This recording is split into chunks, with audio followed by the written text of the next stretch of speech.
Let me know when you're ready.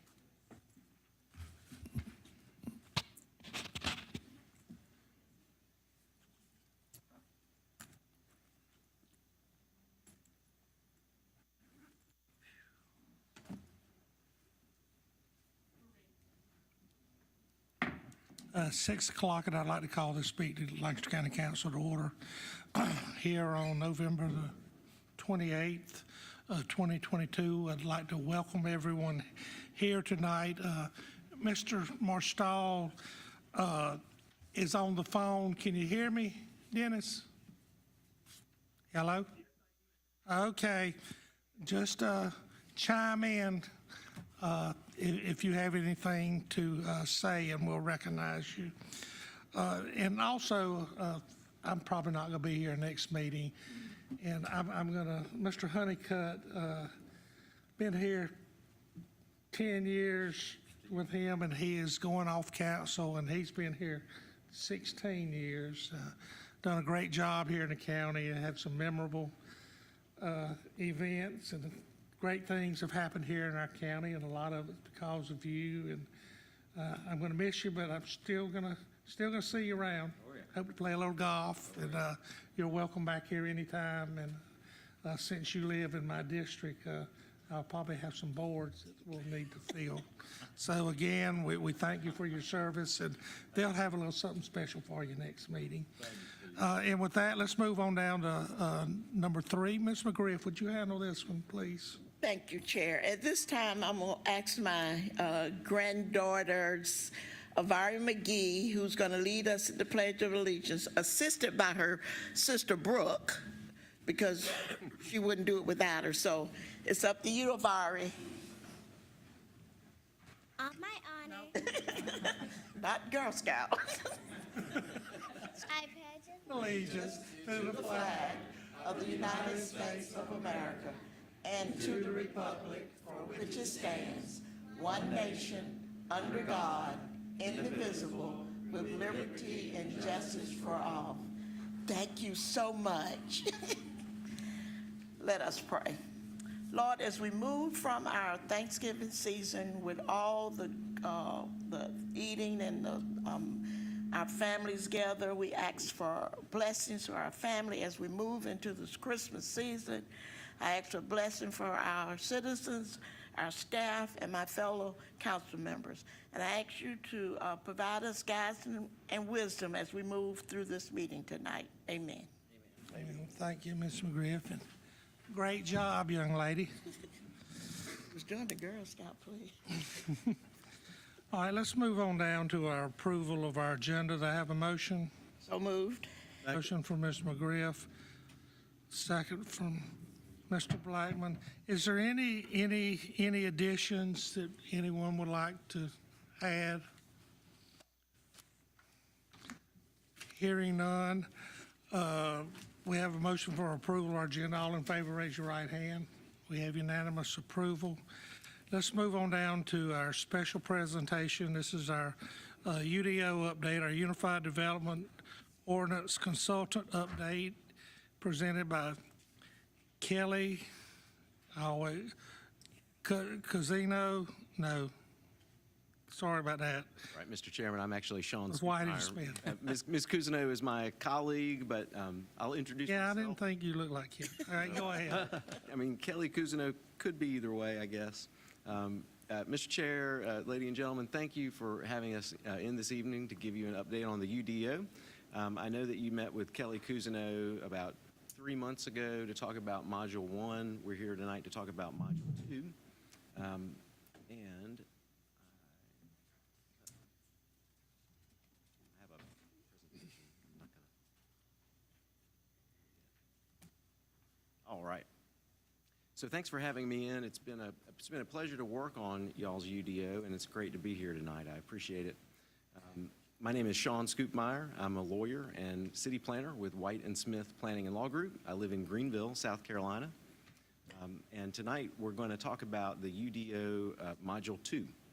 And the agenda for tonight is we've only got about half an hour, so we're going to talk about the project schedule briefly. We're We're going to do some follow-up input on Module 1, and we've broken everything up into 3 modules. I'll talk about that as we go along. But the main point for tonight is Module 2 key topics. So Module 2 is generally development standards, so we're going to break that down into a couple.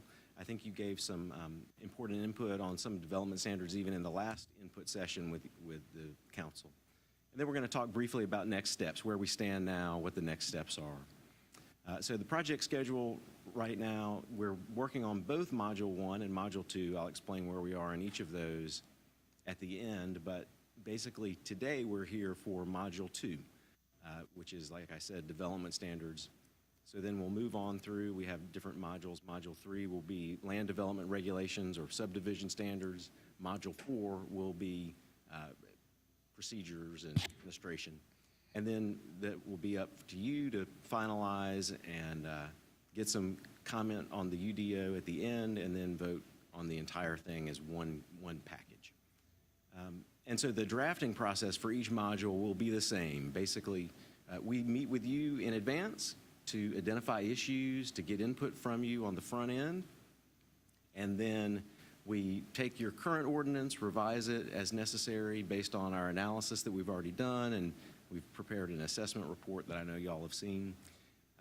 And then we prepare that draft, staff reviews that draft, we prepare a second draft that's more of a public draft, public review draft, for your review and a formal hearing, and then also for public input sessions from members of the general public. And also with a steering committee and numerous other groups that we're working with. And so then we take all of that input from everybody, yourselves, the steering committee, members of the general public, staff, et cetera. We put that all in a final draft, and that's what you'll finally consider. So if y'all's weekend was like mine, you may have had lots of leftovers. Unfortunately, I have a couple more servings of leftovers for you. On Module 1, we need some additional input on a couple of topics, and I realize we don't have a lot of time to go into any of these. So if you think that there are topics that we need to go into in more detail, be happy to do that, and maybe find a time when we can have a workshop or something. So in general, a flexible zoning tool means that with base districts, you really don't, you have certainty, but not a lot of flexibility. You know what kind of density you can put in, you know what kind of configurations you can have, you know what uses you can have. But if you want to do something like mixed use, or you want to do some kind of unique site or some kind of unique development, then you need some other standards. You need some other flexible tool. So lots of communities have adopted some kind of flexible tool. In fact, I would say almost all have, that have adopted zoning.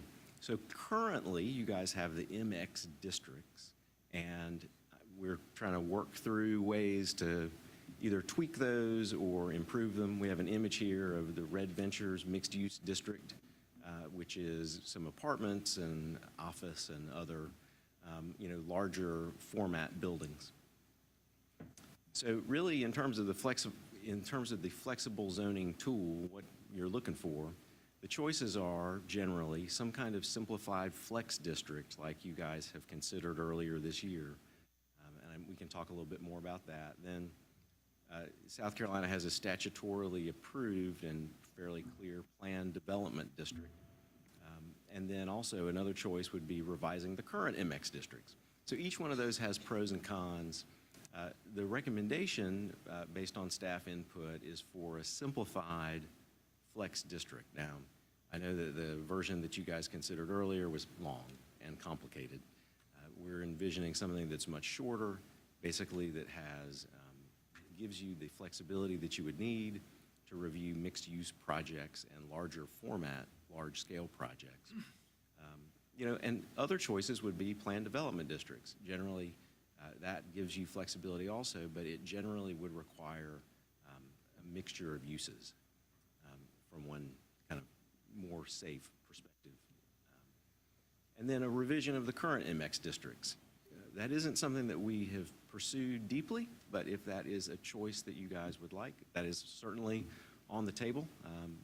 So the proposed approach, like I said, is simplified flex districts. What is y'all's input on that topic in general? What are your thoughts?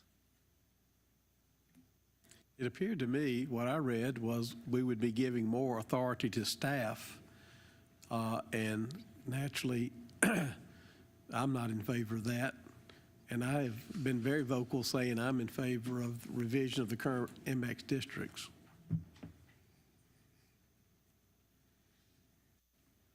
That's great to know. So is that kind of a consensus, or do other folks have other thoughts in general? I think it is, because with the flex zoning being new and not knowing exactly what we'll be getting into, and if we do move forward with that, will we have input as council members? And will we be just not able to make any recommendations? And I'm surely not wanting PDD. And I guess the other one would be the revision of the current MX districts, whatever that might be. Sure. So y'all are kind of thinking that the MX districts might be better to revise those because you're more familiar with that process, and it's not getting you too bad a result. Is that kind of what I'm hearing?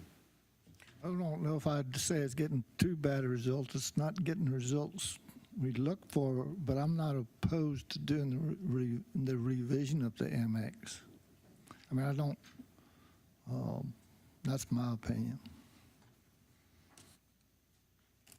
Okay, great, thank you. Well, we will work on that then. So another issue that came up at the last meeting, I think, was the highway corridor overlay. So currently you have a 1,000-foot buffer on either side of Highway 521 and Highway 160. It's shown on the screen, which I think is down here. And basically, the concern from staff and from some of the input that we received was that it's catching parcels that are far afield from the corridor and that may not be necessary. And on this, the parcels, which are at a very small scale view, you can see that they're outlined in white. There are lots of parcels that are caught within that 1,000-foot buffer that really aren't visible from the highway. So there was an interest in narrowing that. Based on some input from council and staff, we're now proposing very similar, we're proposing a very similar concept, but narrowing it to 500 feet. And so basically the goal would be then to apply the highway corridor overlay 500 feet on either side of Highway 521 and 160. But then also the one question is the narrowing from 1,000 feet to 500 feet. Then another is expanding the highway corridor overlay south to the city limits of the city of Lancaster. So with kind of those two general concepts, our proposed approach based on staff input is to decrease the buffer from 1,000 feet to 500 feet, which should catch all of the parcels that would be visible from the highway, but then also extend it down based on projected future growth. What are y'all's thoughts on those two proposed approaches? Well, I've always been a proponent of extending it further than it currently is. And I'm interested when you talk about are you going to change the way the parking's allowed and the buildings are allowed on that overlay? Say again? Are you going to change the requirements for, I think the parking is supposed to be in the back of the building and the building fronts forward, but some of those buildings got their backside to 521 instead of their front side. Yes, we are definitely going to talk about parking, and we're going to work on parking. Well, good. Any other feedback on the highway corridor overlay?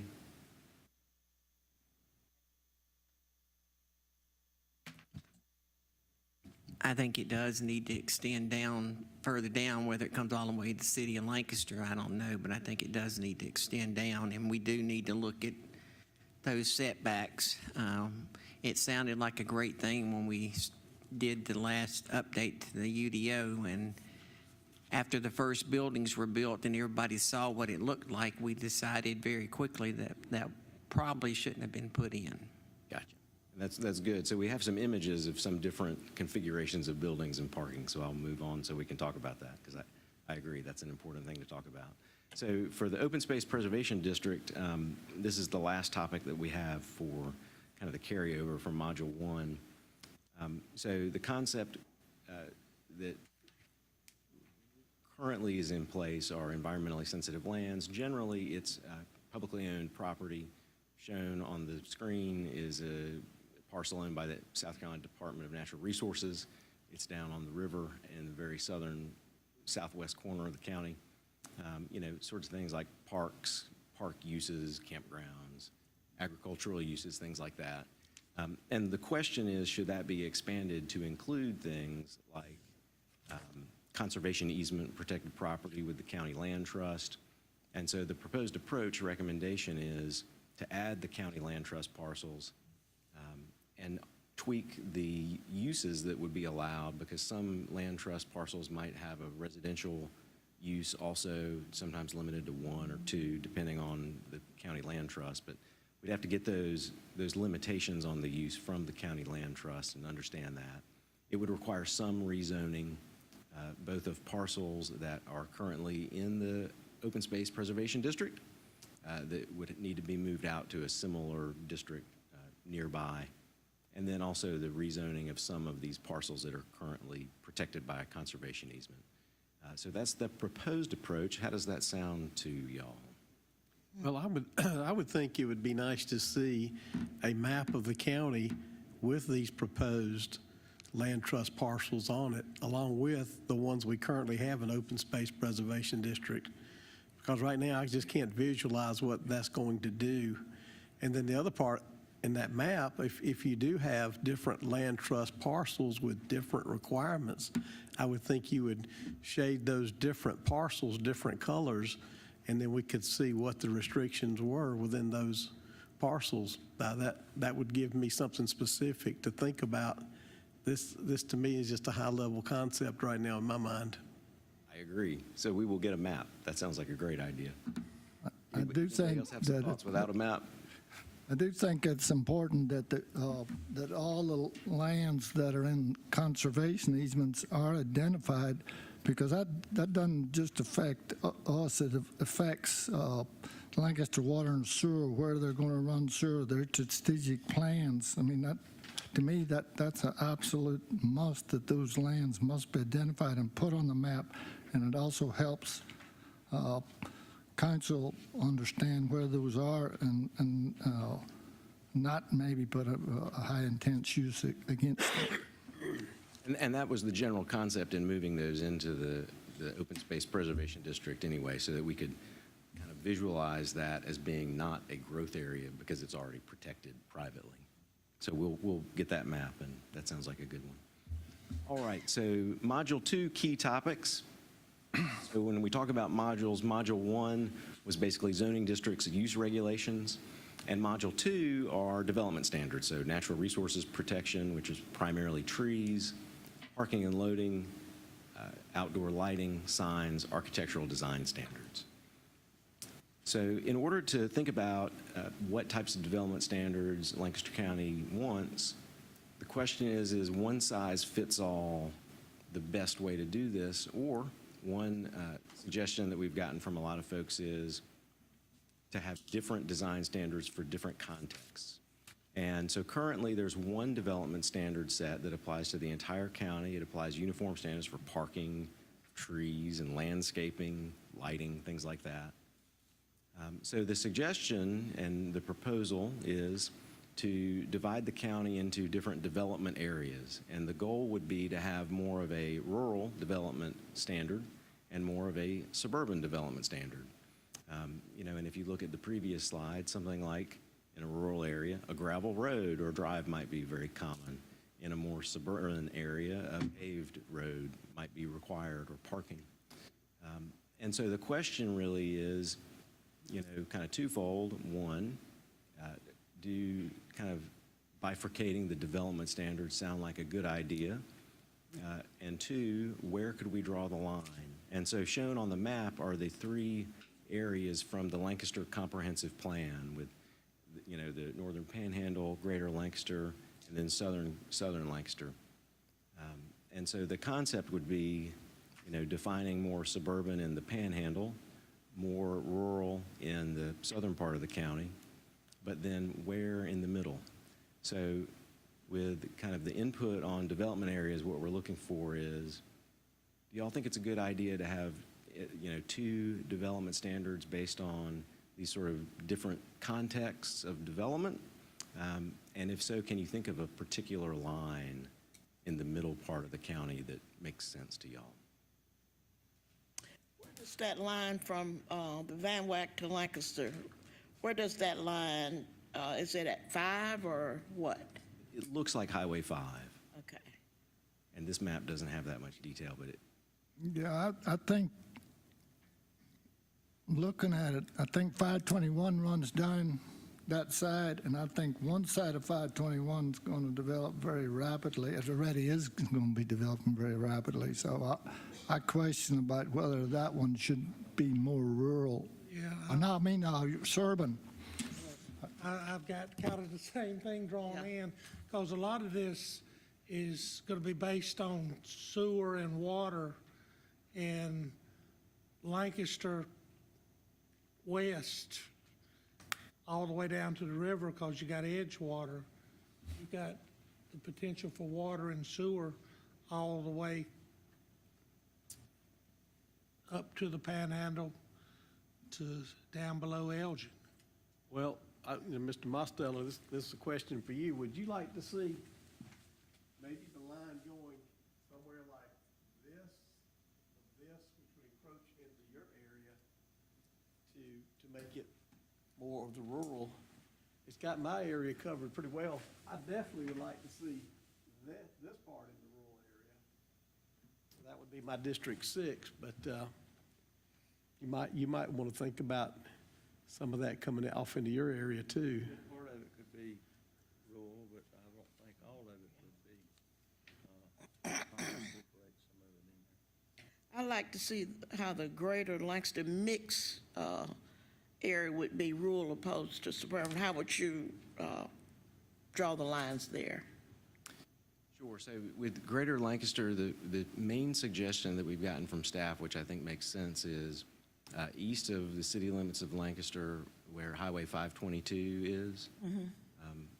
As you can tell from this map, especially between Greater Lancaster and Southern Lancaster, it's a lot of different roads. And having just one road, I think, would simplify everybody's understanding of where they are and how it applies. That's just a suggestion, though. I mean, if you guys have an idea of where you'd rather have that line, or if you'd rather have that line, I mean, we're completely open to it. And it's something we can also decide later. I mean, if you guys need to look at maps, different versions of it. I guess the main question for Module 2 is, as we're drafting it, are we going to do one set of standards or two? 2 is great. If you guys like the idea of suburban and rural, we can do that and then map it later, depending on how everybody thinks more about it. I think we could always map it later, but one thing that always has bothered me about zoning is if you make a dividing line like Highway 522 being everything east is going to be this, everything west, here these neighbors are right across the road from each other.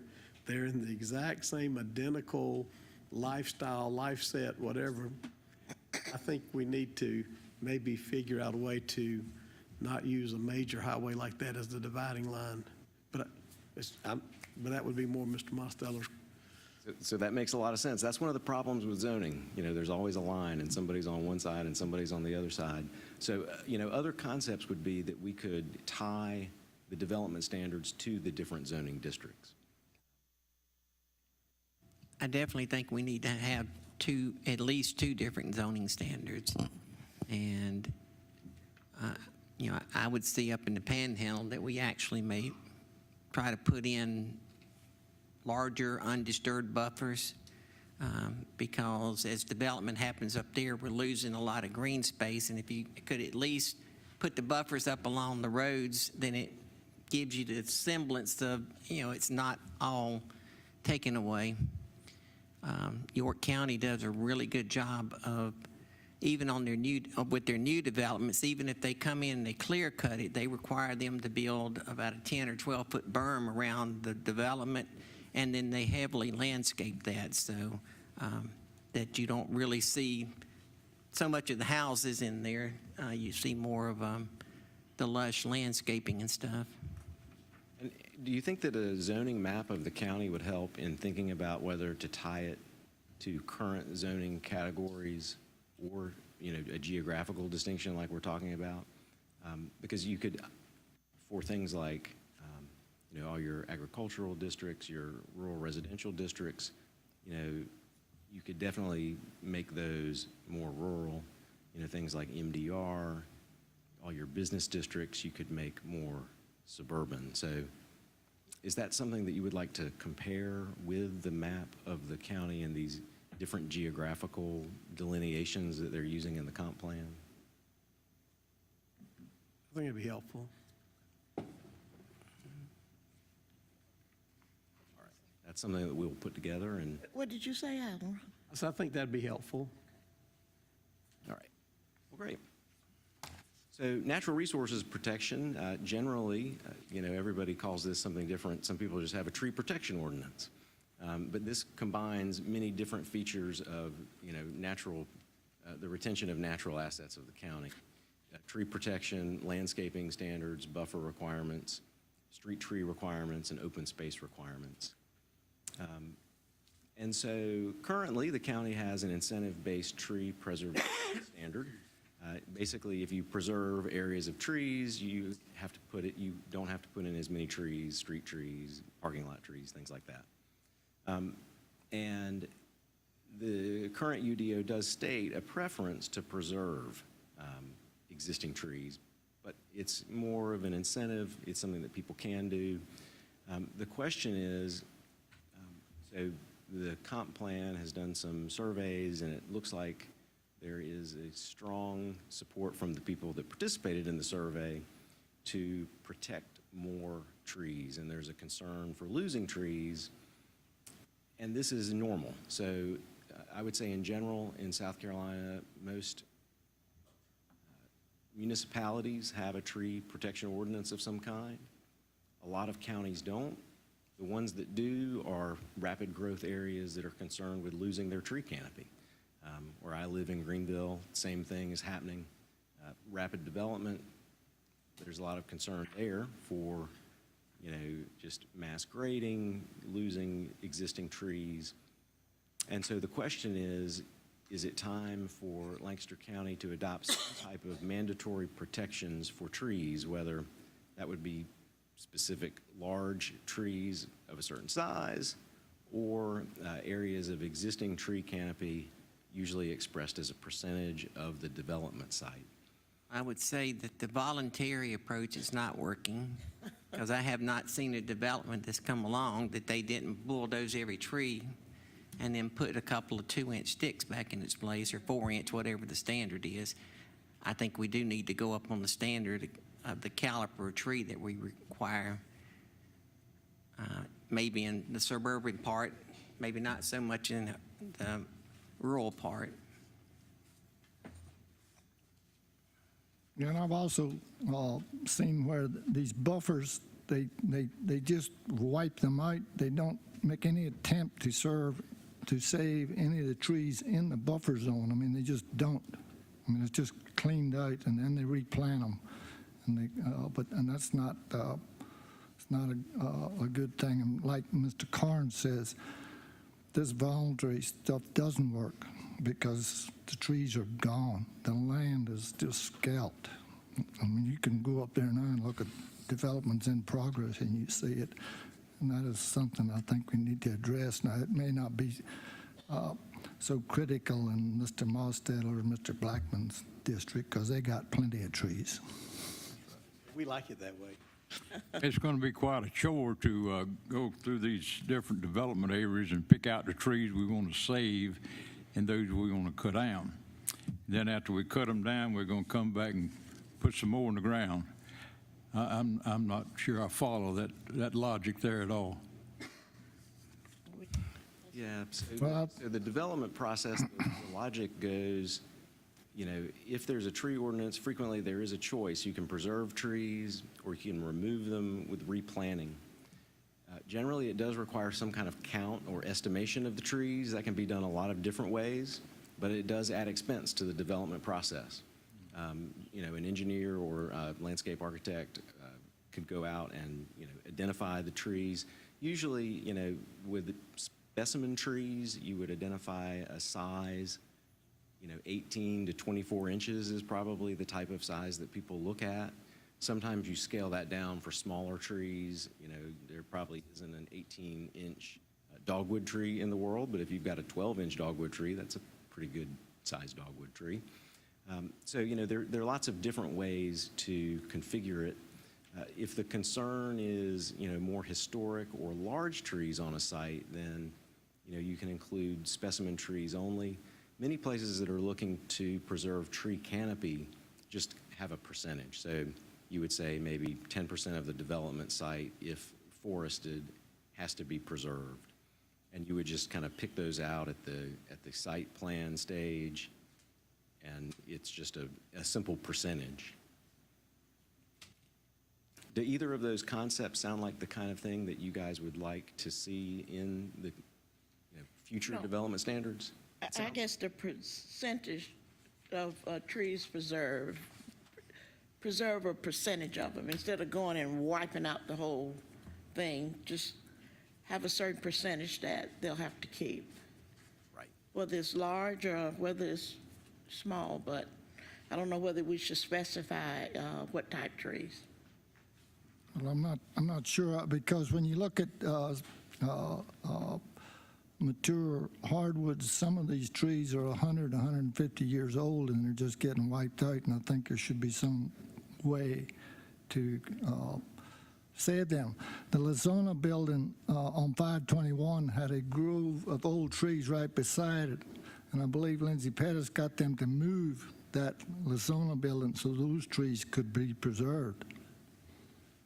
It's not unusual for communities to have both of these different tools in the toolbox because they are different issues. You know, the preservation of an existing tree that's hundreds of years old is important to a lot of communities. Also, the preservation of tree canopy is important for communities to preserve, you know, quality of life and green space and shade, that kind of thing. For those whose memory do not go as far back as the Lasona building, that's the McClancy building. Yes, because Brian knows what I'm talking about.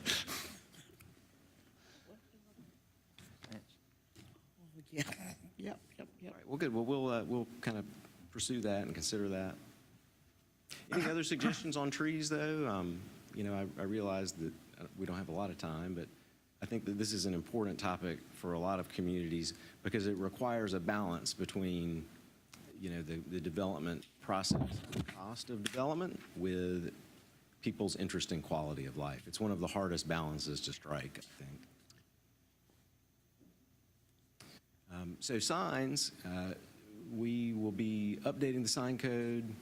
In general, you know, the main kind of higher level issues that we've heard are that signs for large format commercial buildings are not large enough. 75 square feet doesn't cut it. Frequently, places will scale signs based on a percentage of the wall area or based on street frontage, many other things. So we can definitely adjust that. But just in terms of the, you know, way that the sign regulations have been applied in the past, is there any feedback that you can give us about, you know, things that you guys have seen about the signs, whether it's you'd like to see more signs that are, you know, monument signs that are enclosed with a more aesthetic, sort of conservative type sign. Lighted signs are very popular, you know, digital signs that have scrolling things. You know, what types of things would you like to see in signs or not like to see in signs? Well, I guess we need to at least see the signs. I would like some visuals of signs. Maybe that can help us to choose which one that we prefer, and designs or whatever. Digital signs are really, really popular these days. I would say that tying the signage to the square feet of the building is probably more equitable. You know, 300 square foot sign on the side of a small building is a big sign. 300 square feet on a 100,000 square foot building is just like a dot stuck on it, so. We had I was at a Board of Zoning Appeals meeting, and we had a industry that came here to Lancaster, and they were expanding up in Indian Land, and they were wanting to incorporate a sign in their glass of their building. It wasn't going to be no stick-on sign or something. It was going to be incorporated into the glass. But what they were wanting to do, the county requirements didn't allow it. So they was concerned about this glass design didn't have some little small thing in it. So, I have concerns with that. I agree with that company, that industry, that I think there should be some revisions for stuff like that. This where they're putting this is not going to be visible from the road, so it wasn't going to be a problem there. But if you come up into the parking lot, into the building, then you would see their design and their glass. Stuff like that, I don't have a problem with, and I think we need to have something in there to address, help people or these industries with these great big gigantic buildings. Just to put up a little teeny sign, it just don't work. Great. Any other feedback on signs? All right, so parking, I do have a couple of slides to show y'all on parking. The parking and loading chapter is going to cover things like the off-street parking requirements, in other words, the number of spaces that you have to provide based on the use, and then also parking lot design, vehicle queuing, and bicycle parking. So I'm going to show you 4 different slides of current, this is on Highway 521, all of these. This is the Lidl. So it has the building fronting directly on the street, and all the parking is on the side away from the street. So, as they probably told you when you adopted this, the concept is that, for a pedestrian environment, if you have all of the buildings front inside of the parking lot, then that's where the pedestrians are. And so that is where you want to have the building front from a certain perspective. You also end up with, and I've heard some feedback, that you end up with an unattractive side of the building fronting the road. So this is kind of view 1, and I'll just run through these, and then we can talk about all of them maybe. So view 1 is no parking fronting the street. This is 2 rows of parking fronting the street.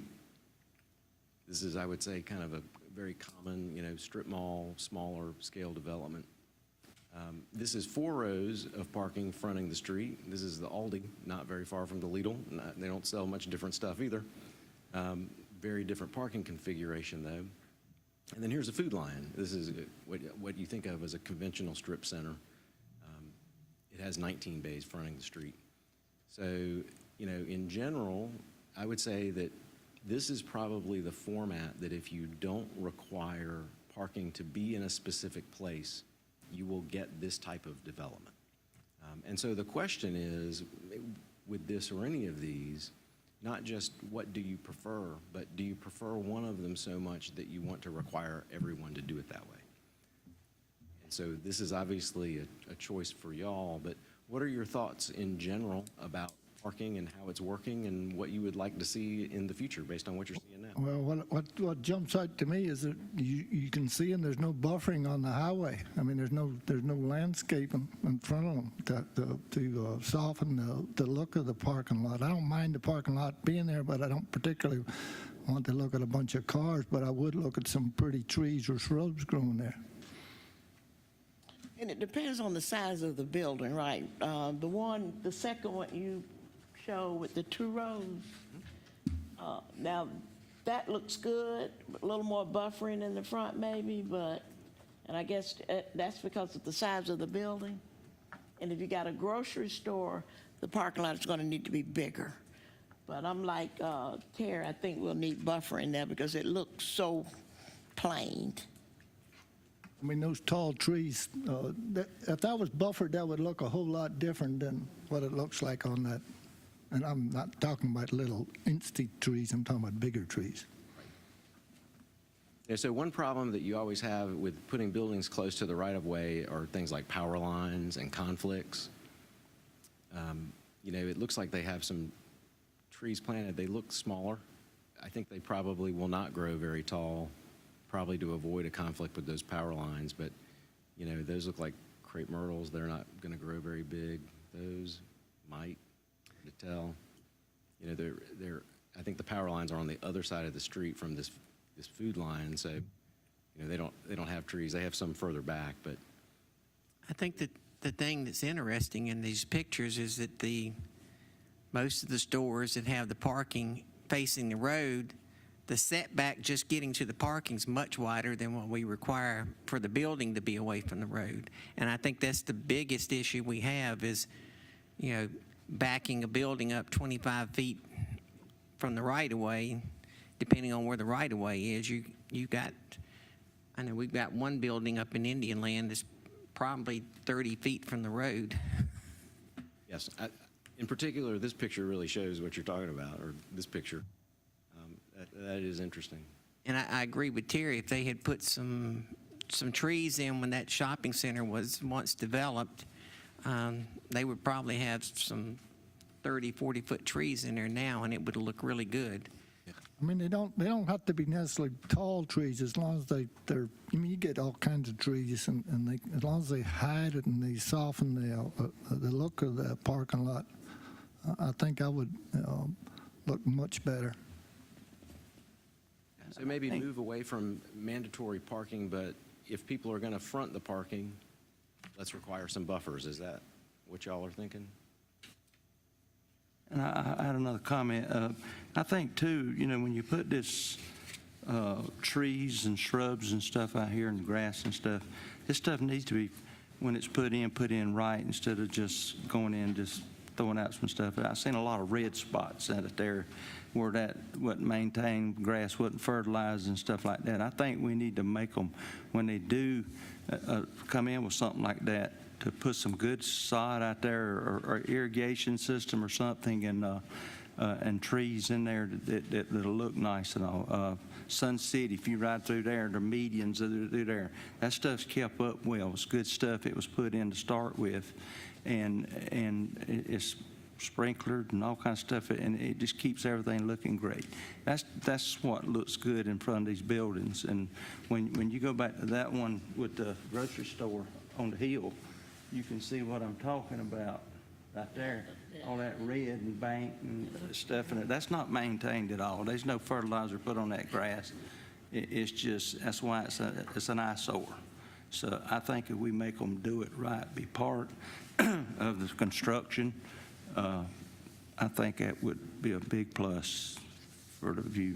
I mean, that makes a lot of sense. So, you know, there are kind of two ways to approach it. One is to require it at the certificate of occupancy or some other, you know, site development stage, but having ongoing maintenance requirements and replanting requirements and irrigation, I think those are all, you know, things that if you want it to look good, I'm not going to say in perpetuity, but for a long time, that's what you got to do. Yeah, That's right. I agree, because we have, I have, and right in the middle of my community, have a retention pond that nothing has been done to it. It's full of 25-foot pine trees now. And, you know, I don't know, we need to up to, like you say, the maintenance requirements. Yeah, we could move the stormwater district throughout the county, and that would help take care of that, spread the cost out. So another issue with this is parking location requirement for the highway corridor overlay. Are you comfortable also with buffers and allow parking in the front in the highway corridor overlay? Well, I think north of Van Wyck Road is pretty messed up anyway. I mean, it's a hodgepodge of stuff. I mean, so I don't have a problem with that in that part. I'd have to think about it at the bottom, but if it's buffered, I don't have a problem with the parking being in the front, I believe. And I think the ordinance requires this, but I see quite often in the different developments and stuff where where they've done landscaping along the road or whatever, the tree gets taken out for whatever reason, it dies, or a car runs into it and they don't get replaced. So you got a hole sticking out there. That definitely happens. Yeah, and to your point about kind of different standards, I mean, it's almost like you can tell time by going through these different buildings and how far they're set back from the road. It's interesting. All right, well, we'll get working on that with parking and some buffers for parking. For architectural design, currently only the HCO provides architectural design standards in addition to the MX districts. So, originally we thought that we might remove the MX districts. It sounds like we're going to maybe try to keep those and update them, and I suspect we'll need to talk more about that. But so what are your thoughts on architectural design standards in general? Should they be expanded to other commercial uses outside of the HCO? And should they be applied to things like townhouses and apartments and other things that might, have a uniform style or not? What are your thoughts on architectural standards? All of the above. I just worry on, you get into apartments and townhomes and single family, you'd have to be careful of affordability standards if you start requiring a 10 on 12 roof and certain types of exterior siding and all, and that's one thing we'd have to be careful on. And and then on commercial, you have to, all these restaurants, and a lot of them have their own standards, and we need to be careful and try not to conflict with, like, a Cracker Barrel has wood on the front, and not exclude, certain standards to. But I think that's when we get to a point where we can have a discussion, I think that's when we need input from the builders and developers and things like that. But I do think we should have standards in place for the apartments, townhouses, and single family, regardless of what they are, but we got to have some sort of standards in place. And one of the things that we could do for commercial buildings is almost every commercial chain, whether it's a grocery chain, a restaurant, or whatever, they have a A, B, C, and D building. They're going to try to put a D building in your community. And we need to step it up and say we're going to want A buildings in the community. It may cost them a little more up front, but, spread over the life of a 40-year lease, it's a fairly minuscule investment at that point in time. Yeah, you didn't put in the big one, which is storage buildings. Oh, Lord. So storage buildings. That's the one that people talk most about. Storage buildings are tough to design in a way that is appealing. And affordable. Well, Sean, one thing I find interesting, I think, is when you're going from Malden into Greenville, as you get away from Malden into the edges of Greenville, you can see all the apartment complexes, and you can just date them. Oh, that was a 1970s look right there. That was a 1990s.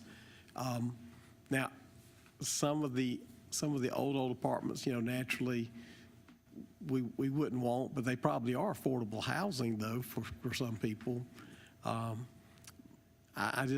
often thought about that. How do you make it look nicer when these things start aging in 20, 30 years, these apartments? I mean, the architectural style of buildings gets dated pretty quickly. Right now, sort of, LEED, the low energy design, or fake LEED is a real thing, where they're kind of sort of flat walls and flat roofs and roofs at a funny pitch. You're going to tell in 10 or 15 years that those were like the 2020s or 2010s. I think that's one of the risks that you run when you start putting out standards. Because it's not like people are building apartment buildings for, 200 years. what is the lifespan of those? I mean, there's a cycle for sure.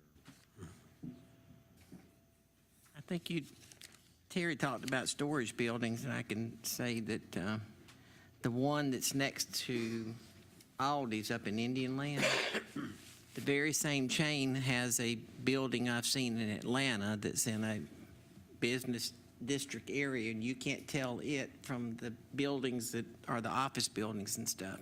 It's all brick. Doesn't have the orange exterior like the one we got or any of the orange showing. It was required to be blended into the area it was in. And so is that the type of, I mean, is there a particular architectural style that you guys would like to see, like something that's more of a kind of a brick sort of traditional look, or just, leave that up to the developer's preference? As I told Kelly last time she was here, on storage building, just have 1 mile setback and you won't have to worry about it. Well, I'd never heard that suggestion before, but I think that's one way to cut it for sure.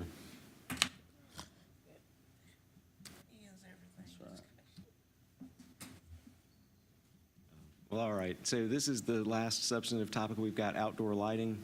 So really the only question that we have for outdoor lighting, and I think that, this is something that rural suburban development standards would really help with, because the need for an expectation of lighting is very different in rural areas than suburban areas.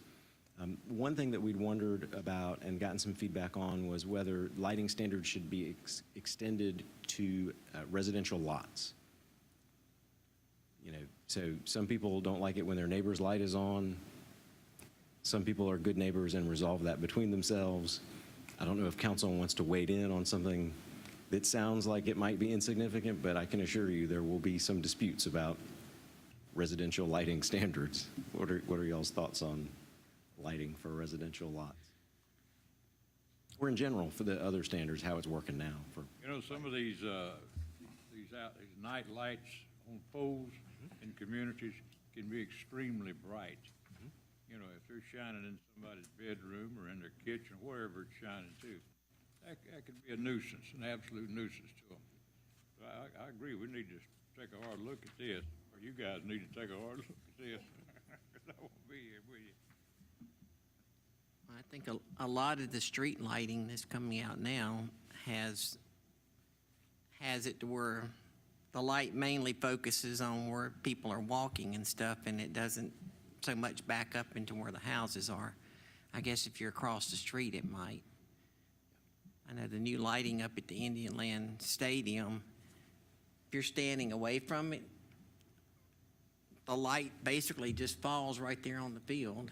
If you're back in the parking lot, it's dark in the parking lot except for all the parking lot lights. So there's not a lot of bleed over from them. Yeah, with the new LED lights that they have, they really are a lot more sophisticated. The lighting at Promenade, I don't think is that bad.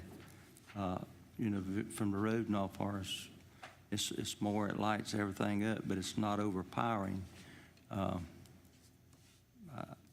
think that looks good in some of our, they've done a good job with that and that part of it. But do we want to get involved with lighting requirements for residential? I'd kind of say I'd like to see that on the back burner and not make a real hard decision tonight myself. That's a two-way I think that's, sword, double-edged sword. I think we need to have a good standard, and then it's up to the HOA after that to fight it out. That makes sense. I like it. Very good. All right, so in terms of next steps, well, actually, before I move on to next steps, are there any other comments, things that y'all might have thought about from previously? And if not, you can get them to Rox, and he'll get them to us for incorporating into this module. When will we see actual documents to start reviewing? That's a very good question. So as I understand it, based on our current timeline, the goal is to have public review drafts in January. Rox, have we come up with dates for that? We do not have a specific date yet, but the goal is public review drafts for your review of Module 1 in January. And Does so, that go to the planning commission first?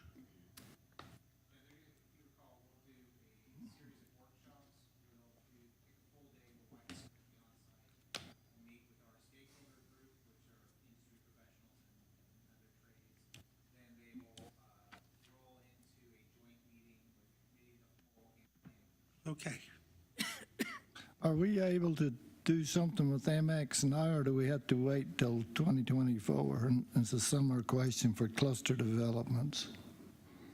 Well, so for the UDO, the MX revisions would need to be a part of the overall process, I would think. But an interim revision, I think, is an option also. So in other words, if you Same want to for fix cluster things now- developments. I'm sorry, say again? Same for cluster developments. And I would think the same would apply for cluster developments. It depends on when you want to take it up. So right I now, want to take it up tonight. so we don't have drafts ready for tonight, but, so we have drafts for staff review out now of Module 1, and we'll have that prepared in January for public review. And then, as I said, tonight we're kicking off Module 2, so we'll be drafting chapters 4 through 8 over the next couple of months. And so hopefully you'll see some more about that in the spring. And that's all the presentation I had for you. Do you guys have any questions for me about how this is going or anything else? Will we be able to see each module as you move forward?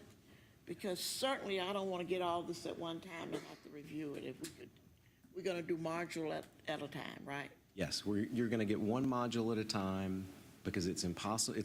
It's difficult to read one module. I mean, we're talking about a couple hundred pages. You know, the whole thing might be 700 pages. Yeah, Alan's going to read it and explain it to me. And Sean, 12 months ago, Rox told us that this project was going to be an 18 to 24-month project, so we've only got 12 months left to get it done. That's right. Right, Rox? All right. We're definitely working on it. We're working as hard as we can. All right. Thank you. Great. Y'all, have a good evening. Let's move on down to citizens' comments. Please bear in mind, this is not a period of dialogue with council or a question and answer period. This is your opportunity to address council with your concerns. Ask that you address your remarks to council as a body and not to any individual council member. Please speak into the microphone, state your name and address for the record, and you will have up to 3 minutes to address council. Your time will not start until you have provided your name and address. First up, we have Mr. Lawrence T. Potts, Jr.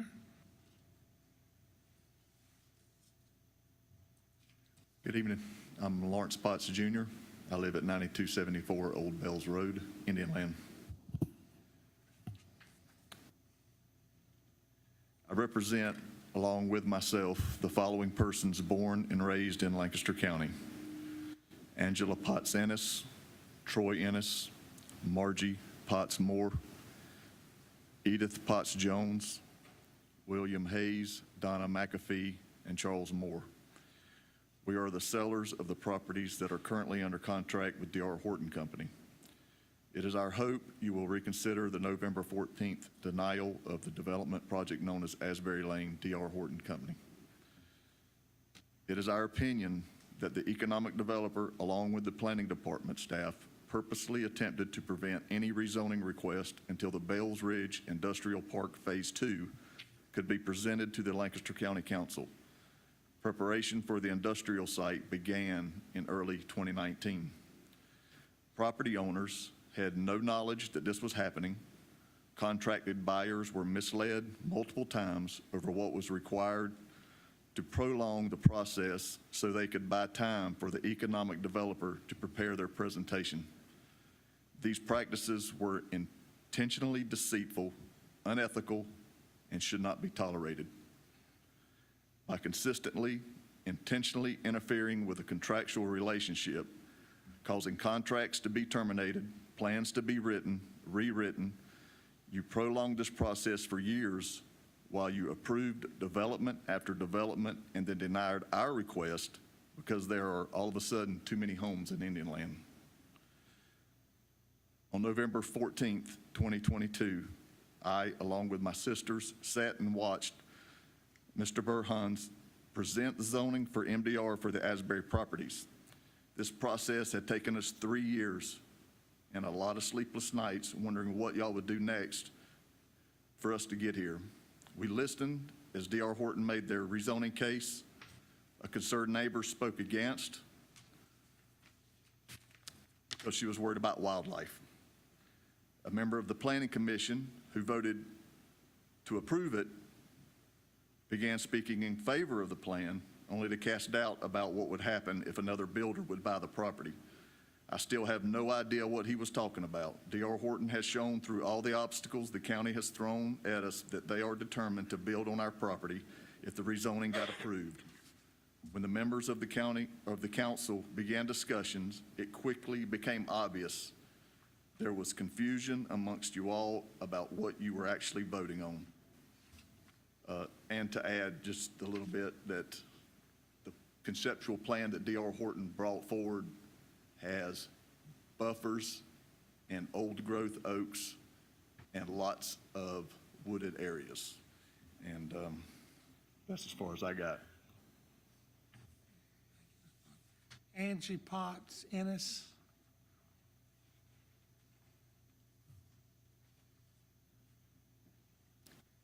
My name is Angie Potts Ennis, and I live up 9280 Asbury Lane, Fort Mill, or Indian Land, South Carolina. To continue the letter that we've written, but we have a timeline that transpired over the last 3 years while our property's been under contract with 2 separate builders.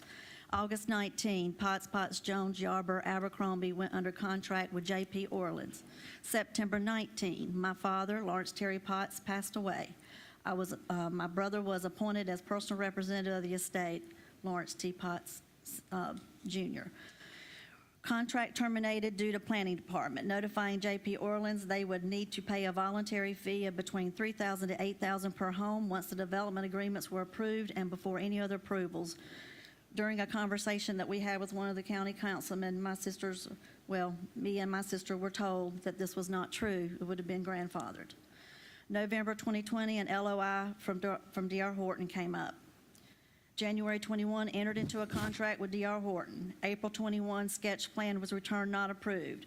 Robert Teff's comments in that sketch plan are the first and only indication that our property was being vetted for industrial. A few years before the J.P. Orleans contract, sellers inquired about industrial zoning and were told by planning staff the properties would remain residential. At no time were the sellers notified of an economic developer's interest in industrial park. 21 July, Duke Power and D.R. Horton agreed on the location to place a 100K volt transmission line that will require an easement on the Yarborough and Potts properties. September of 21, a meeting was scheduled with the Planning Commission. This meeting was rescheduled for October of 21 to give D.R. Horton more time to hone their presentation to the planning staff because of resistance to approval. Because of more pushback from the planning department, D.R. Horton withdrew the application to revise the presentation again. On February of 2022, the planning department notified D.R. Horton that the county was considering suspending cluster zoning and that the zoning request would most likely be denied, so D.R. Horton terminated contract. Mr. Heyman of Heyman Properties began communication with Roxburgh Hands about the future zoning of the property, and my brother, Mr. Heyman, met with Rox and Jamie Gilbert to discuss what the planning department wanted for our property so we could list it appropriately. During 2 separate meetings over 3 months, we discussed leaving the 90-acre tract as residential and allowing the 50-acre Yarborough property to be used for industrial, and with the understanding that a plan would need to be agreed upon by the planning department staff. April 22nd, the property owners learned of the economic developer's plan to expand the Bells Ridge Industrial Park for Phase 2 from an article in the Business Journal. The Lancaster County economic developer, Jamie Gilbert, presented to Lancaster County the proposed plan for Bells Ridge Industrial Park Phase 2. The County Council met in executive session to discuss the plan. The property owners learned the council decided to not approve the plan as presented by economic developer and would approve the rezoning of the 90 acres to MDR.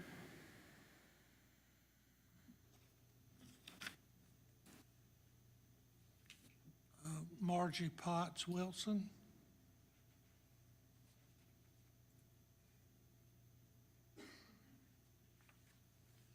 Good evening. It's actually Margie Potts Moore. I reside at 9322 Old Asbury Lane, Fort Mill, or Indian Land. May 2022, 2022, D.R. Horton agreed to re-enter a contract and began working directly with the planning department to revise the plan so that it would satisfy the planning staff and ultimately gain zoning approval. August the 12th, 2022, D.R. Horton sent in the revised plans and the applications for zoning to MDR. Mr. Roxburghs notified Mr. Heyman that our properties would be on the Planning Commission's October agenda, and on October 18th, 2022, the Planning Commission heard D.R. Horton's presentation and had full support from the Planning Department staff. The Planning Commission gave a unanimous recommendation for approval. On November the 14th, you denied the request that took us 3 years to get heard, and you did it in 10 minutes while seemingly confused about what you were doing, all because of non-existing traffic on Old Bells and Possum Hollow roads. We live on Old Bells and Possum Hollow Road, and we travel those roads every day, and we're wondering what traffic we are speaking of. You talk about the people of Indian Land and what they want. Well, we are the people of Indian Land. And I've raised my children, so has my brother and my sisters. My father was born here, and my grandfather was born here, and his father was born here. My father was Lawrence Terry Potts Sr., and he owned this property, and myself, along with my brother and sister, inherited this property after his sudden death, September the 26th, 2019. My dad loved this county and Indian Land. We have been born and raised in Indian Land, and he has served this county for 30-plus years in the Pleasant Valley Fire Department.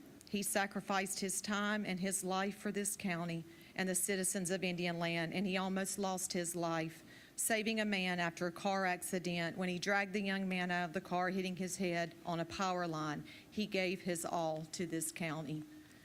When he died, the property was under contract with J.P. Orleans, and our last conversation, me and my father's, was that he was at peace knowing that we would be taken care of once this property was sold. It was his only desire. And my prayer is that you will reconsider the denial that we received on November the 14th, 2022, and honor the hope and the desire of a long life resident and servant of Lancaster County. Thank you. Thank you. Mr. Gerald Heyman.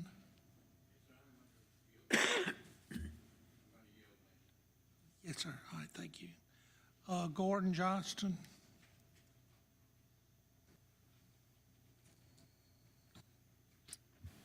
Gordon Johnston, 7401 Carmel Executive Park Drive in Charlotte.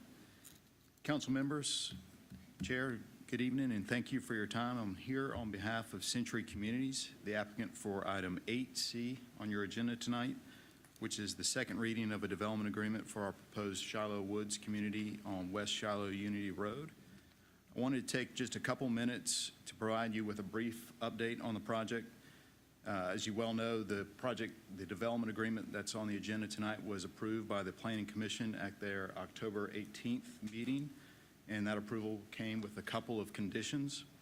The first condition was that the County Council would approve the rezoning that was associated with the project. There was a 20-acre portion of the overall 170 acres that was needing to be rezoned. That condition was satisfied at the October 24th council meeting in which the rezoning was approved. The second condition was that we were to address the outstanding TIA, traffic improvement analysis comments, and to do so within 90 days of Planning Commission's approval, which would have put that deadline in the middle of January 16th, if I have my count right. So on that second condition, just wanted to run through a brief timeline just to provide additional color and context on that process for the traffic improvement analysis. Ramey Kemp, who is our traffic engineer, prepared the initial TIA, and that was submitted on September 9th, so about 2.5 months ago.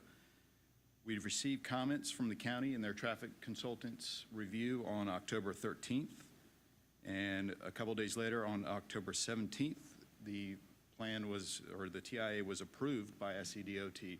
So they had no recommendation or no changes, and they approved as it was submitted with improvements that were recommended in the initial TIA.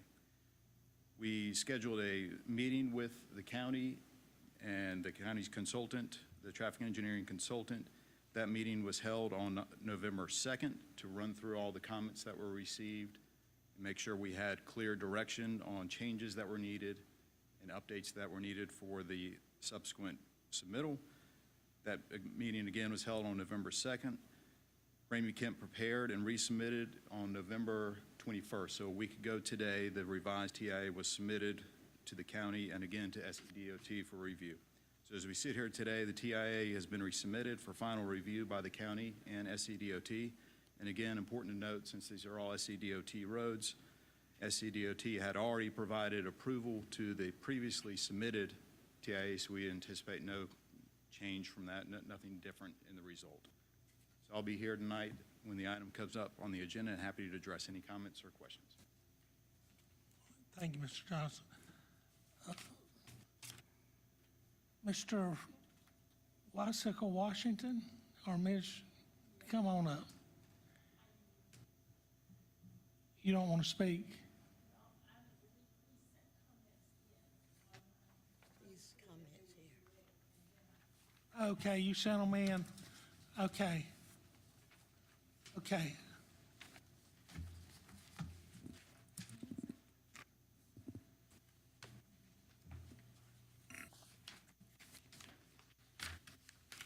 All right. Ms. Simpson, do you have anything else? Mr. Chairman and council members, we've had one electronic comment submitted, and that was from Felicia Brown Dixon at 2846 Wyatt Brown Road in Lancaster. Each council member has had a copy of this comment at your seat. The comment basically summarized is that she stated they are trying to release property on Wyatt Brown Road to a family member, but they've learned that no more deeds can be distributed on this road because there's one way in and one way out. She stated that to her knowledge, they've never had an issue with getting emergency response vehicles in and out. And then she continued saying, how are wills to be enforced if the county doesn't allow family members to do so because of the restriction of deeds? And asked how her mother's will could be carried out where it concerns the land. She asked council to reconsider the ordinance and make a change. As landowners and heirs to the property, they are not able to take ownership as intended by her grandfather, which is an injustice to him for land he worked so hard to obtain and pass on to his children and the generations to come. All right. Thank you, Ms. Simpson. We will be addressing some of these issues in the UDO, that referring to dividing 4 times, a maximum of 4 times. Is that what you're talking about? They won't let it, the property, I usually don't speak, but I'll have, after the meeting, Mr. Burhands or I'll be available to talk to you. Okay. All right, and Mr. DeBose, I've had a request from a councilman, wasn't made during our agenda, to add something, add to the agenda, a motion to reconsider. So a motion to reconsider doesn't necessarily have to be added to the agenda. It can be made at any time. And y'all's rules state that it can be made during a meeting in which the action occurred or prior to expiration of the subsequent meeting. All right, well, If it's a motion to reconsider anything that was acted on last council meeting, it would be proper. okay, so at any time someone would like to make a motion to reconsider, they need to do it before we adjourn the meeting. Correct. I'd like to make a motion to reconsider the rezoning for the Potts property. There's your ordinance number. Ordinance number is 2022-1833. All right, I have a motion from Mr. Carn. Do I have a second?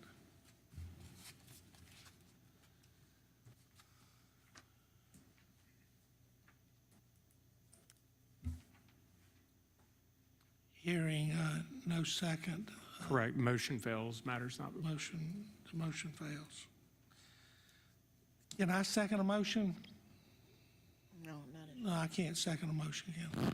You can second a motion. I mean, you voted on the prevailing side. Any member of the, I didn't know that. I didn't know the chair could second. otherwise, you're prevented from acting on any motion that you wanted to I'll reconsider. You're second essentially, I'll yeah. second Mr. Carnes. you're essentially disenfranchised if you're not allowed to second. Yeah. Okay, I'll second Mr. Carnes' motion. All right, any discussion? If not, we'll vote on his motion. I've got a motion from Mr. Carnes and a second from myself to add for reconsideration of ordinance 2022-1833. All in favor, raise your right hand. Opposed likewise. The motion fails by a vote of 2 for and 5 opposed. Let's move on down to our consent agenda. Do I have a motion? Mr. Chair, I move to approve consent agenda item 7A. Second. Have a motion from Mr. Mostello, second from Mr. Carnes. All in favor, raise your right hand. We have unanimous approval of our agenda. 8A, Resolution 1224-R2022 regarding amending the second Master County Park Agreement with Chesterfield County to enlarge the boundaries of the park so as to include property owned by Sand Hills Solar LLC. Do I have a motion? So move. second. Have a motion for Mr. Honeycutt. And who did I hear second? Ms. McGrill? Mr. Blackman made the motion, but They made With Mr. Honeycutt. Mr. Black, we'll get Mr. Blackman and a second from Ms. McGriff. Mr. DeBose. Mr. Chair, members of council, this resolution simply adds Chesterfield County property to the second master multi-county park agreement. It's a procedural action that is required for them to add the property in. They've approved the property on their end by passage of ordinance 222306 on November 2nd, 2022. This year's unique in that the county doesn't have any property going the other way that they have to approve, but this is just a kind of a ministerial bookkeeping task at the end of the year.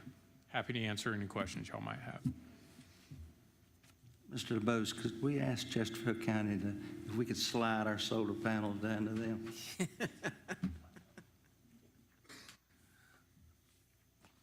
got room for them. All right. Any questions anymore?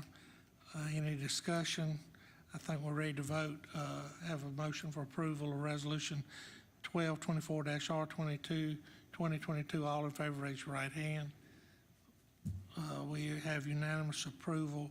We have a public hearing and third reading of ordinance 2022-1830 regarding amending Chapter 7 of the County Code to adopt updated uniform building codes. Mr. DeBose, Mr. Robinson, anything different? No, I've got nothing different from last meeting. All right, we do have a public hearing on the building codes. No one signed up to speak on those, so we'll move past our public hearing. I'm looking for a motion to bring this matter to the floor. motion to bring it to the floor. Second. Motion from Mr. Carnes, second from Ms. McGriff. Any discussion? All in favor, raise your, go ahead. To be clear, motion to approve? Okay. Yeah, motion to approve. Any discussion? I think we're ready to vote. All in favor, raise your right hand. We have unanimous approval. We move down to this next item, C. I have to recuse myself as I have a vested interest in some of this property.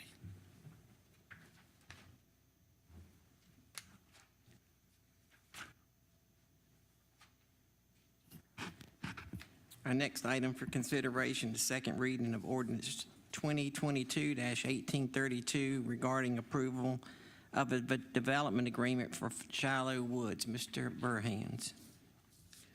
Thank you, Mr. Vice Chair. The item before you again is for proposed approval of a development agreement involving a 169-acre site on Shiloh Unity West Road that is intended to support development of a 298-unit cluster subdivision development. As was discussed at first reading and followed up with during citizen comments this evening, the primary outstanding items related to the development agreement is with the traffic study and to properly identify the mitigation improvements that will be constructed with the project. So just structurally, what we do is we take an approved TIA, and then John will then put those improvements into the development agreement and make them contractually obligated for those. And if there's any kind of mitigation payments that might be associated with road improvements, those are put in there as well. So that's why we really need to have the TIA completed, or a final vote can take place for the development agreement. So the applicant that spoke during citizen comments was correct. They did submit an updated TIA. It was actually on the evening of the 21st, so we really didn't receive it until Tuesday, the 22nd. It has been routed for review, but in light of the fact it's been less than a week and we had a holiday, we just have not had a chance to review through it in thorough detail with our consultant, giving us his feedback. I would say that probably just looking at it at a cursory level, there is going to still need to be more discussion with the applicant on 2 off-site intersections, and it's actually reflected in the revisions as well that this discussion is going to need to take place, which is on University and 521. There's a major intersection there. It needs a really substantial road improvement to address an existing need that's there.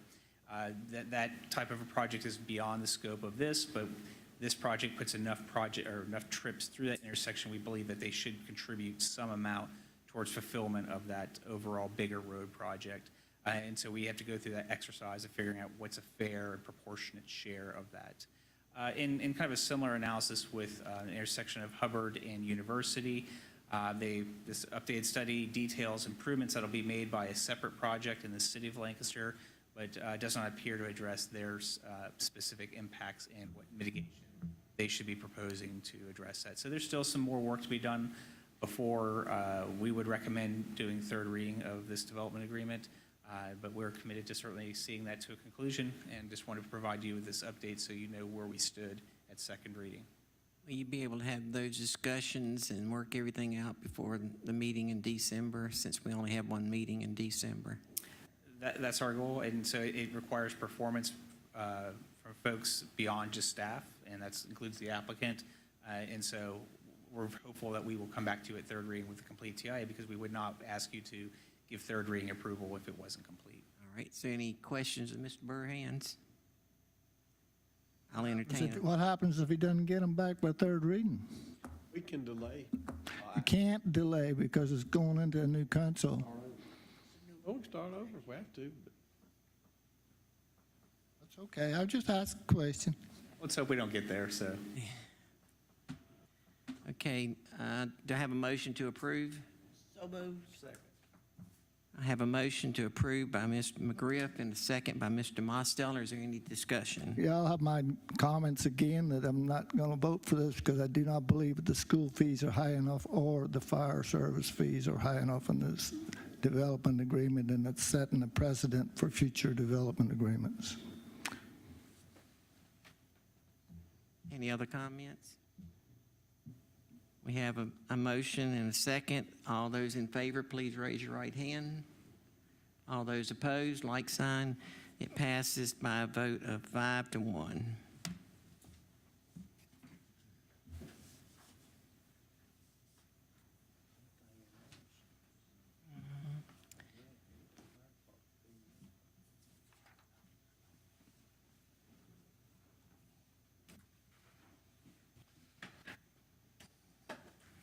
All right, let's move on down to 8D, second reading of ordinance 2022-1836, amending that certain March 22nd, 2021 special source revenue credit agreement by and between Lancaster County and Studio Displays Incorporated to add T&T Capital LLC as a party thereto with retroactive effect. Do I have a motion? Motion to approve.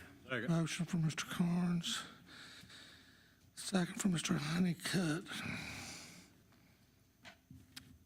All right, Mr. DeBose. Mr. Chair, members of council, as explained at the last meeting, Studio Displays has a SSRC agreement with the county. There's a related entity, T&T Capital LLC, that actually purchased the dirt that Studio Displays is located on, the real property, for $5.6 million. That investment amount, Studio Displays intended for it to be a large portion of the overall investment required by the project. Coincidentally, that 5.6 is the investment that was required by the project. Capital Displays, rather Studio Displays and T&T Capital's council contacted the county about adding T&T Capital. This ordinance and amended SSRC agreement does that and allows that $5.6 million investment to count to the investment requirements under the agreement, keeps them in compliance with the agreement, and keeps that property from being taxed as straight ad valorem property. All right. Anyone have any questions? I think if not, we're ready to vote. All in favor, raise your right hand. We have unanimous approval.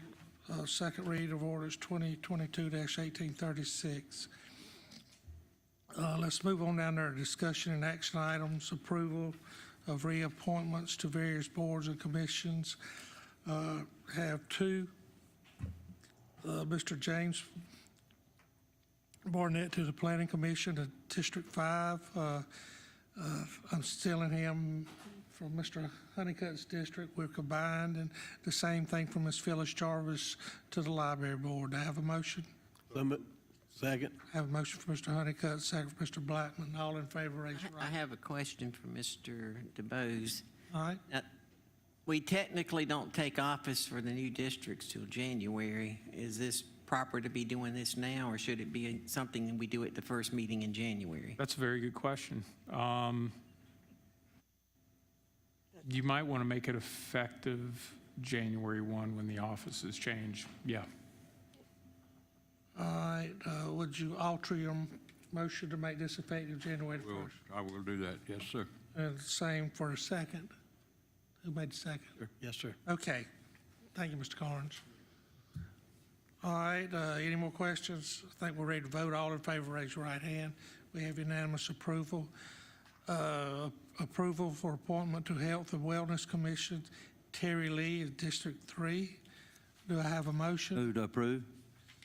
A motion from Mr. Mosteller, second from Ms. McGriff. All in favor, raise your right hand. We have unanimous approval.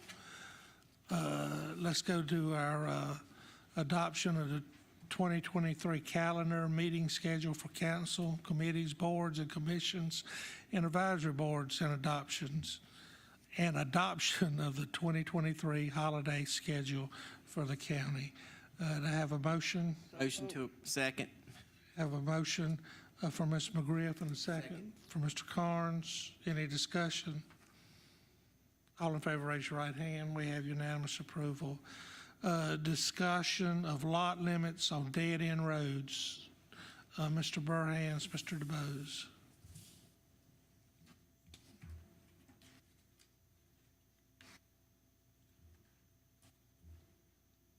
Thank you, Mr. Chairman. I'll go ahead and kick this off, and John can certainly jump in at the appropriate time. It was asked that staff put this agenda item on this meeting's agenda to discuss the maximum number of lots that you can put on a closed or otherwise known as a dead-end road.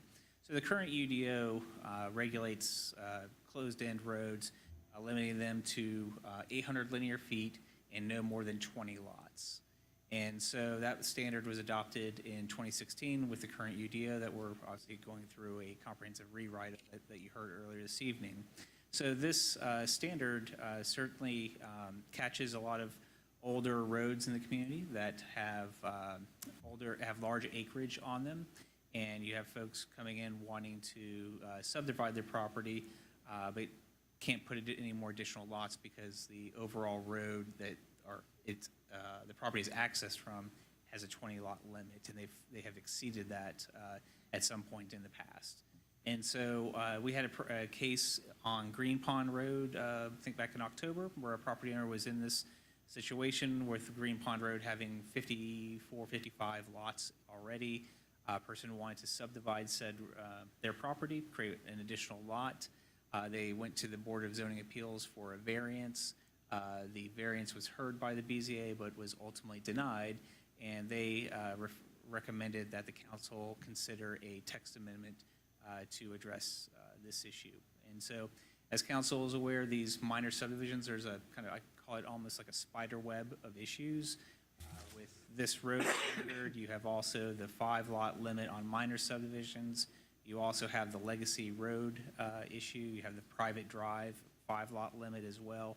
So it's a really kind of a spider web of complexities in doing these kind of small subdivisions. And so as for these reasons, we were going to kind of convene some kind of a meeting of the minds with the UDO consultant and maybe even some local surveyors and other professionals to help try craft some sort of a better balancing act of these issues. And we probably won't get it perfect. It can be complex, but at least do it better. And so that was sort of the charge staff is heading with the full UDO rewrite. But we were asked to put this item on tonight's agenda, and I'll certainly make myself available for any questions. And John, please feel free to add anything to the conversation you think might be helpful. How many houses did you say was on Green Pond, or how many lots? 54 there or thereabouts. 54 houses or 54 lots? Lots. Okay. How did we get to that many lots if there was a limit of 20? Because the standard, to my knowledge, was adopted in 2016. So those lots were created prior to 2016. Aren't they grandfathered in? No, the road standards do not have grandfathering provisions with them. Mr. Chairman, could I explain, talk about the lady at Green Pond?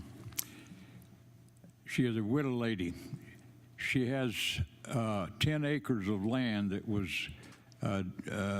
given to her husband at the death of his father.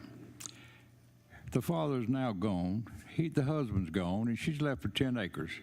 She's a widow woman who has a niece or a granddaughter who wants to build a house close to hers in order that she could be close to grandma and be there for if she's needed. And going down to that road and listening to BZA said they didn't see anything unsafe about that area. It's a good road. You could get a fire truck down that road. You could get anything down that road. But all this lady wants is 1 acre given to her, this young lady, to build a house so that she'll be there for her if she's needed. And it's all these things that are brought up about why we can't do this and why we can't do that. This is one of the most ridiculous ones that I have seen since I've been on this council, that you got somebody that can't give a piece of property away to a relative to build a house. That's absolutely dumb and stupid in my opinion. But we can let a developer, by right, go out there and build houses on lots that we've turned down. I think that's absolutely wrong on these people's part, where they can't do with their property. Not all of it. We don't want to get ridiculous on this, but this lady needs this approved so she'll have this child right there with her. And it's nice property. I went and looked at it. It's got a great road. They got some beautiful homes on that little road. And I don't know why we wouldn't want to send an amendment back to the Planning Commission to let's okay this and give that lady a chance to have her family there with her. So, Rox, how do we get to this point with 50 lots on it with a 20 lot in our UDO? I'm not understanding that. Your guess is as good as mine. And I know, but you wrote it knowing that it was there. I mean, the UDO was written. No, I did not. This is probably unintended consequences.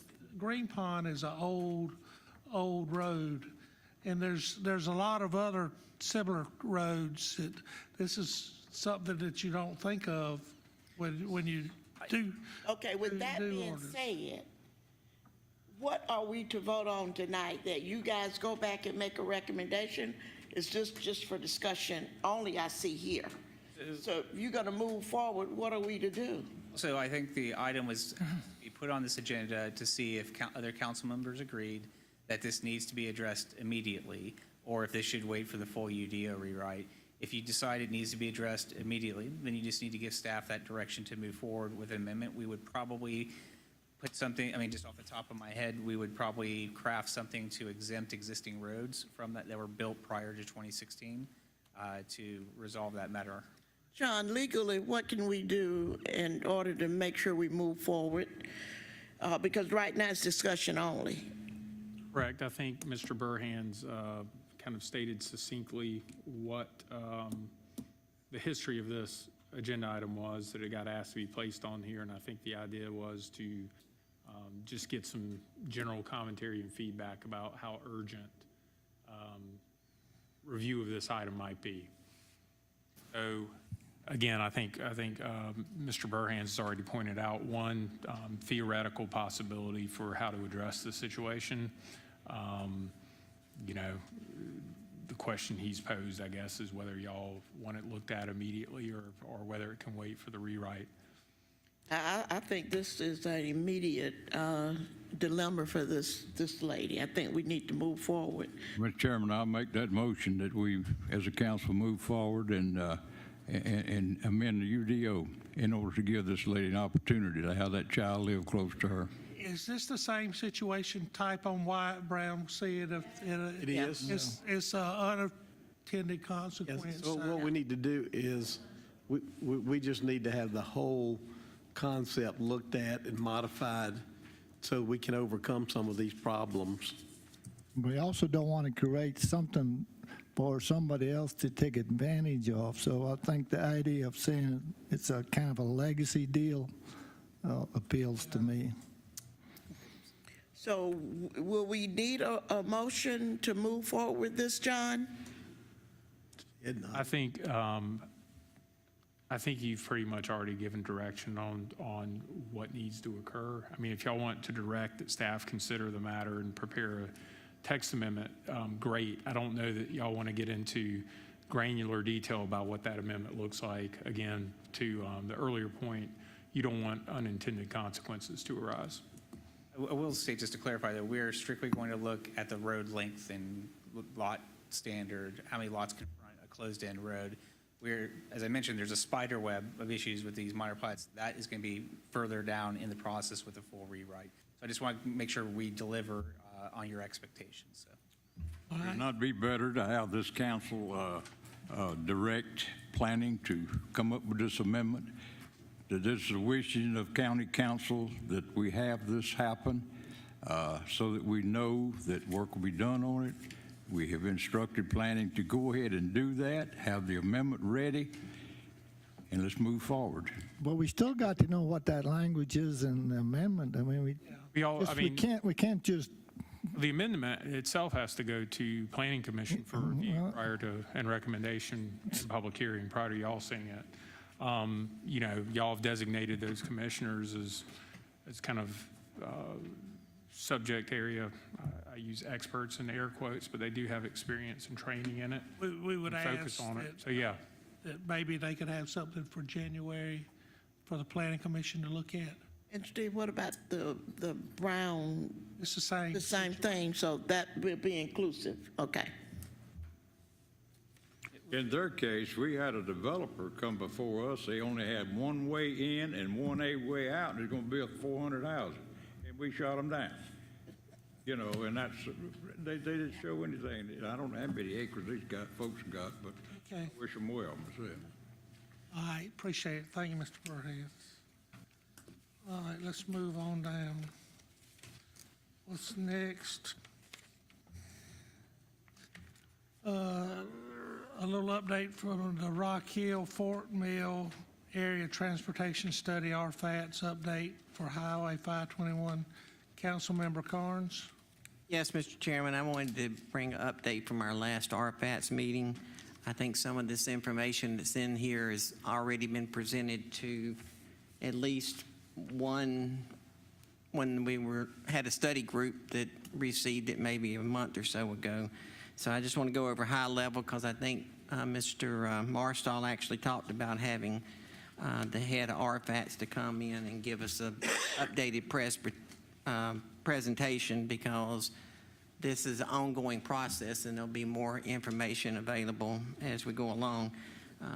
Basically, this deals with the corridor overview. The operating conditions are being evaluated. Safety and reliability of the corridors being elaborated. And project alternatives are being suggested. And also it's being coordinated with the comprehensive plan to try to make sure that it all flows together. The next is a map of the RFATS area. The Panhandle, specifically just north of Highway 75 to the state line, is part of the urbanized area in Lancaster County, and that's the only part of the county that is in the RFATS area. This next slide talks about population changes from 2015 to 2018. The greener you are, the more population increase you've had. The next slide talks about employment percentage changes, and it's the same thing. The more green you have, the more employment that's been brought into the area. Okay, the study is looking at US 521 from the state line all the way to Highway 75, which is approximately 8.5 miles. Also, along with this, the parallel roads and roads that go off of Highway 521 are being looked at as well. It's specifically Henry Harris Road, Marvin Road, Possum Hollow Road, and Harrisburg Road. These roads provide some avenues of being able to get traffic off of 521 to take a little pressure off of it. There would have to be pretty substantial work done on several of these roads to be able for this to be efficient. So that will come along in the study and we'll have pricing put together on it.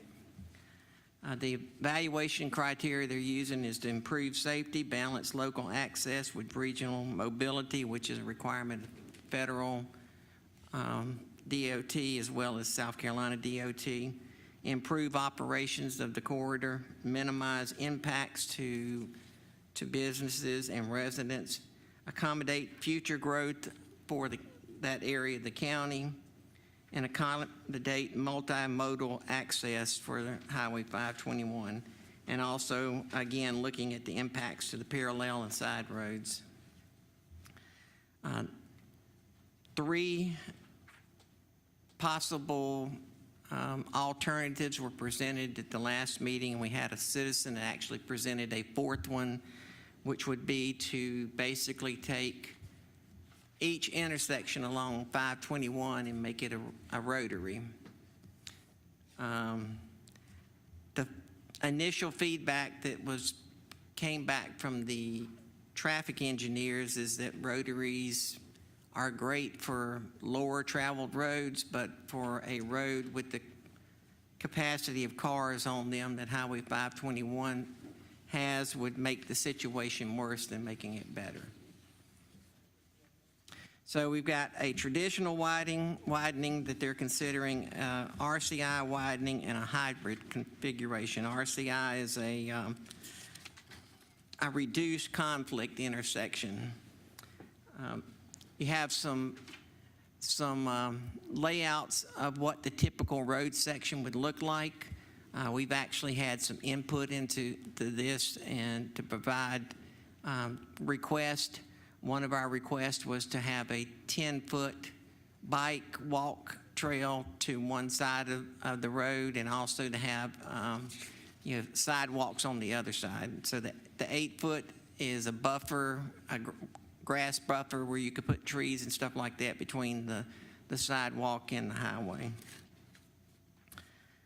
This next illustration is what a reduced conflict intersection looks like.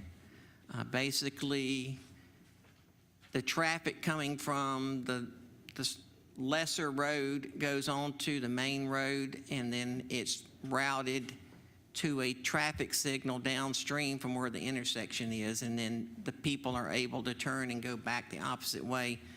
These are especially useful when you have an intersection where you have a lot of traffic accidents, because it helps move the traffic where you don't have the cross accidents.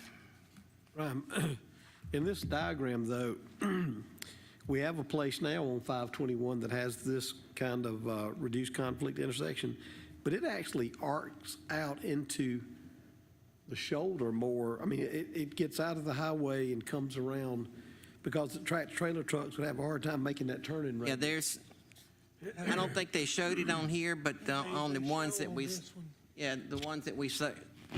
looked at the RFAS meeting, they did have the bump outs like that. We have one intersection like that up at North Corner Store. Yeah, that's up there by right before you get to EMS. And that's confusing sometimes. Yeah, it's something that it takes getting used to. One of the intersection they were proposing this for was intersection of Highway 521 and 160, and I said, I don't think that's a good idea.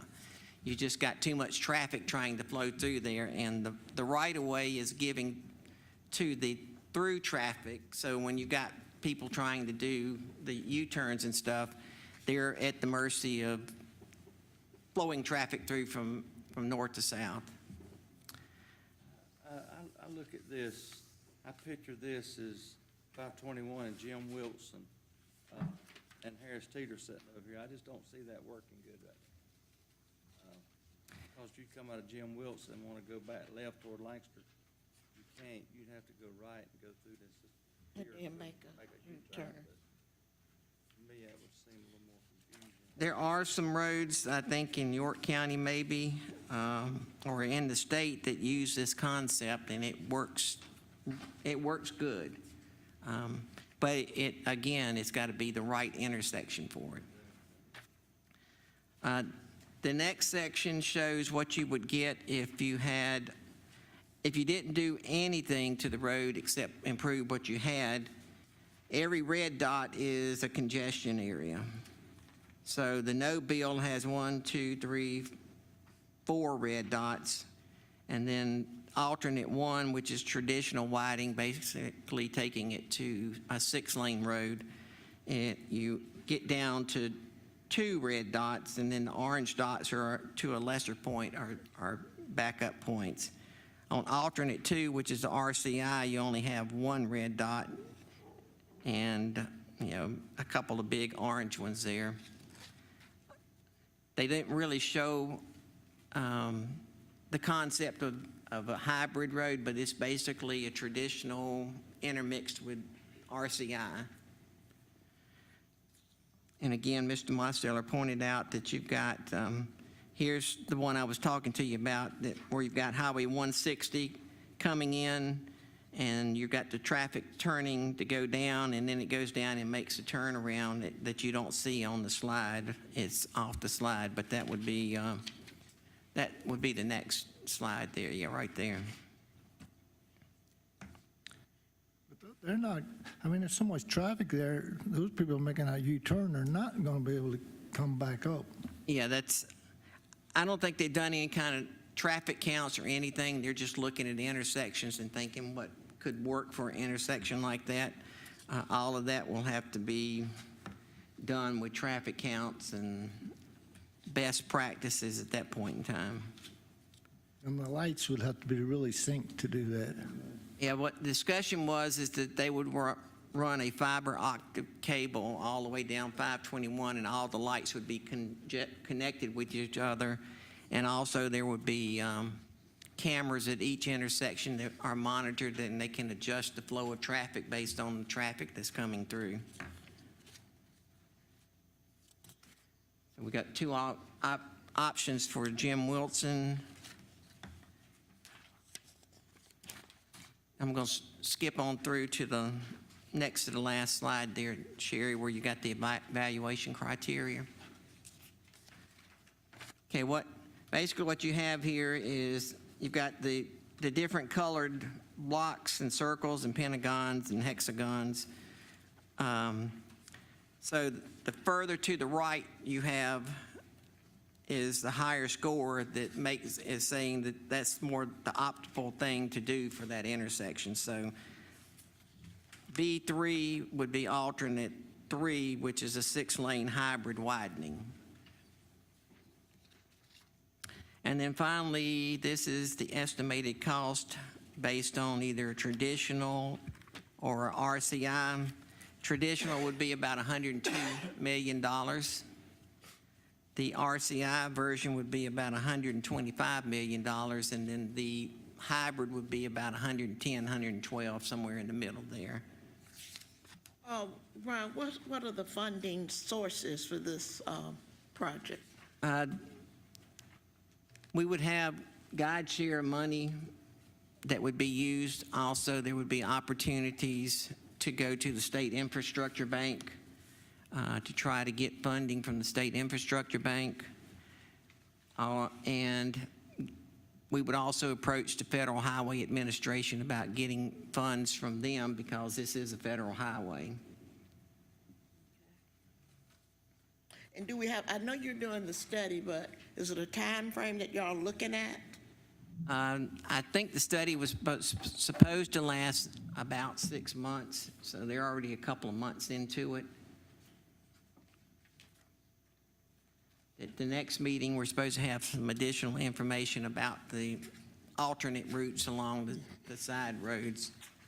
And of course, that's not part of that price, the cost there. That would be additional cost for those improvements. Michael Johnson said he'd go. What was that? Michael said he'd try to go and get us some money from the infrastructure bank. Right. Typically, when you get money from the infrastructure bank, you have to provide some kind of match to it. So And we use part of what we already designated in the sales? we can if we don't go past the end of the sales tax date. Well, I guess there would be an option at that point that if we wanted to roll those funds over to the next sales tax. But we also have issues with the cost on the detention center, so it's the #1 project, so it takes priority. So we really don't know when this is going to go, when anything will start on 521, Brian? I don't know when that's going to start. Our intention, or the RFAT's intention, is to try to coordinate it with improvements in North Carolina.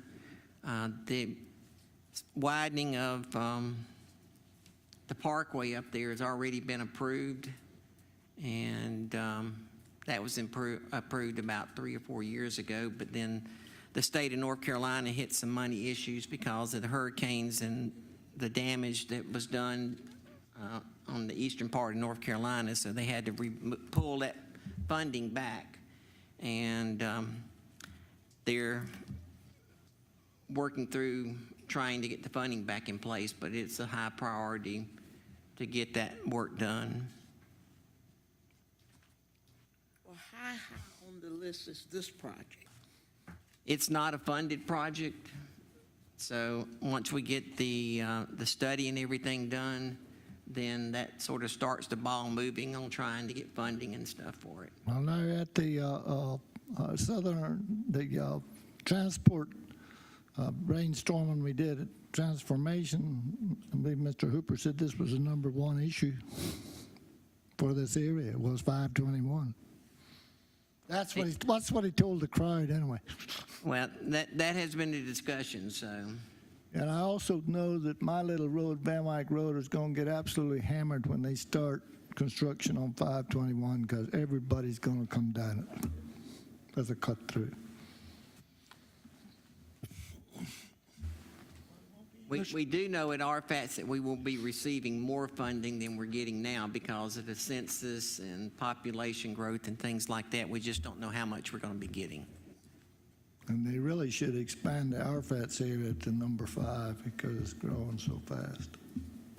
is growing, but I don't know at the time of the census if it meets the criteria.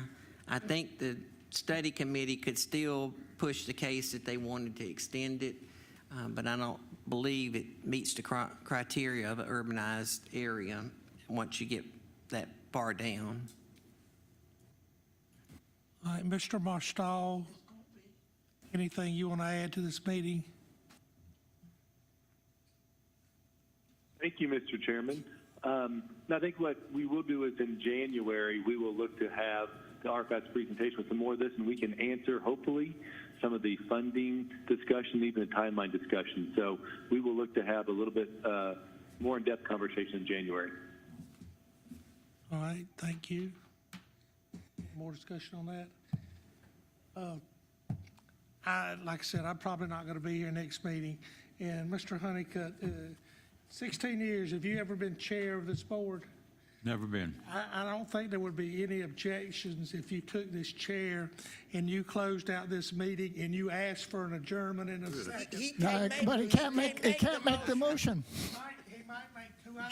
John didn't open a can of worms. You said he could. You said he could make a motion. I got a feeling I'm being. We will Right down here.